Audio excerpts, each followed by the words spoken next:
আলহামদুলিল্লাহ আমরা খুব সুন্দর মতো সেফলি আল্লাহ রহমতের রুমা কমপ্লিট করে আসছি। এখন আমরা ওয়াই জংশনে আসি, ভাই ব্রাদাররা বের হয়ে গেল। এখন আমরা নীলগিরির উদ্দেশ্যে রওনা দেব। বিসমিল্লাহির রহমানির রহিম। মাঝখানে খুব প্রচণ্ড বৃষ্টি হয়েছিল, আর এই ফাঁকে আমরা দুপুরের খাবারটা সেরে নিলাম। এখন সময় ঘড়িতে 3:43। ওয়াই জংশনে যে সেনা ক্যাম্প, সেখানে আমাদেরকে আবার এন্ট্রি করতে হবে। আলহামদুলিল্লাহ আমাদের এন্ট্রি কমপ্লিট হয়ে গিয়েছে। রনি লিডিংয়ে আছে, আমি সেকেন্ড পজিশনে, থার্ডে আছে মিজান ভাই, ফোর্থে আছে আরিফ ভাই, ফিফথে আছে রাসেল ভাই। আমরা এগিয়ে চলেছি।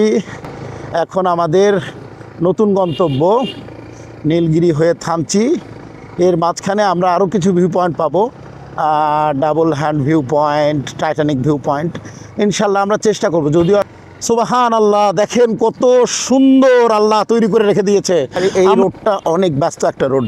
এই রোডে প্রায় সময়ই সিএনজি, চাঁদের গাড়ি, বাইক, মানে অন্যান্য গাড়ি আনাগোনা বেশি, কারণ এইদিকে যেহেতু ভিউ পয়েন্টগুলো বেশি, সুতরাং এইদিকে এটার হওয়াটাও স্বাভাবিক। সুবহান আল্লাহ, কত সুন্দর ভিউ, কত সুন্দর ভিউ, অসাধারণ সুন্দর ভিউ। সবাই খুব আনন্দ করতে করতে যাচ্ছে, আমরাও যাচ্ছি। অনেকে ফিরে যাচ্ছে আর আমরা ঢুকতেছি। এখানেও রাস্তায় যথেষ্ট বাঁক রয়েছে।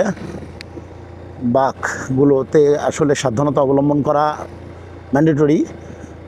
রনি নেমে গেছে ছবি তোলার জন্য। আমরা এই মুহূর্তে দাঁড়িয়ে আছি হলুদিয়া, নীলগিরি এবং রুমার যে সংযোগস্থল, সেই জায়গাটায়। আমরা সবাই আছি এখানে, সবাই আছি, মোটামুটি আমরা সবাই আছি। সুবহানাল্লাহ, কত সুন্দর রাস্তা। চিম্বুকের সূর্যোদয়। আমরা এখন চিম্বুকে আছি। আমরা আছি এখন চিম্বুকের জায়গাগুলো আমরা দেখছি। চিম্বুক প্রকল্প ক্যাম্প। তো ঠিক আছে, এখানে আসলে তেমন কিছু নাই দেখার মতো। এই জায়গায় তরুণটা দেখতে পাচ্ছি। এই হলো অবস্থা। কি সৌন্দর্য আল্লাহ পাক তৈরি করে রাখছে।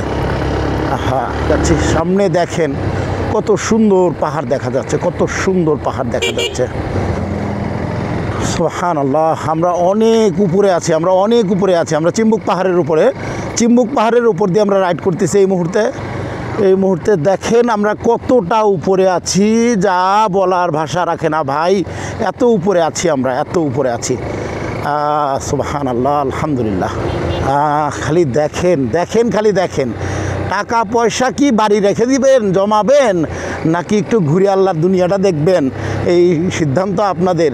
কিন্তু আমি বলবো ভাই, একটু এসে দেখে যান আল্লাহ পাকের সৃষ্টি, একটু দেখে যান, মনটা শান্তি করে নিয়ে যান, চোখটা জুড়াই নিয়ে যান। আমরা যে কতটা উপর দিয়ে যাচ্ছি, ইউ ক্যান্ট ইমাজিন। আপনারা যদি কাছে এসে দেখতে পারেন। এখন আমরা আপেলে উঠতেছি। আল্লাহু আকবার। সামনে চাঁদ দেখা যাচ্ছে, ও এই যে চাঁদ দেখা যাচ্ছে। আমরা দিনের আলোতে চাঁদ দেখতেছি। সুবহানাল্লাহ, দেখেন, দেখেন, দেখেন কত বড় বড় পাহাড় দেখা যায়। আমরা ডাউন হিলে নামতেছি, আমরা ডাউন হিলে নামতেছি। ও সুবহানাল্লাহ। এই রাস্তার সবচেয়ে বড় চ্যালেঞ্জ হচ্ছে চাঁদের গাড়ি, সিএনজি এবং বাইক। আপনাকে অবশ্যই আপনার লেন মেনটেন করেই অবশ্যই চালাতে হবে, লেনের বাইরে যাওয়া যাবে না।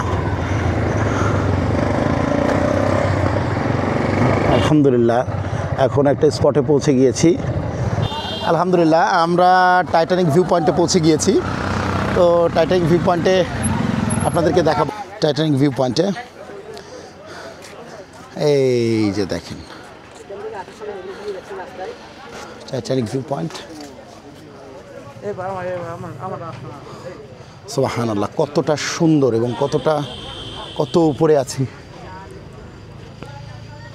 অনেক সুন্দর, মাশাআল্লাহ। আমরা অনেক উপরে আছি, আমরা অনেক উপরে আছি। সেখান থেকে আমরা মূলত এই ফুটেজগুলো নিচ্ছি। এটাকে বলা হয় Titanic view point because of this shape, যার কারণেই আসলে এটাকে টাইটানিক ভিউ পয়েন্ট বলা হয়েছে। এটা আসলে জাহাজের ফ্রন্ট পার্টের মতোই মনে হচ্ছে। পাহাড়গুলোকে কে যেন থরে থরে সাজিয়ে রেখেছে। আসলেই এটা আসলে নিজে চোখে না দেখা পর্যন্ত আসলে কোনোভাবে বিশ্বাস করা সম্ভব না। এটা ক্যামেরার লেন্সে আপনারা কতটুকু বুঝতেছেন আমি জানি না, তবে এটা অবশ্যই এসে দেখতে হবে, না হলে আসলে এটার যে প্রকৃত ফিল সেটা আসলে পাওয়া সম্ভব না। সুবহানাল্লাহ, অসাধারণ অসাধারণ অসাধারণ সুন্দর লাগতেছে। সবাই ছবিটা, এই হচ্ছে টাইটানিক ভিউ পয়েন্ট থেকে আপনাদের কাফি ভাই। টাইটানিক ভিউ পয়েন্ট থেকে আমরা আবার বেরিয়ে যাচ্ছি নেক্সট ডেস্টিনেশন ইনশাল্লাহ।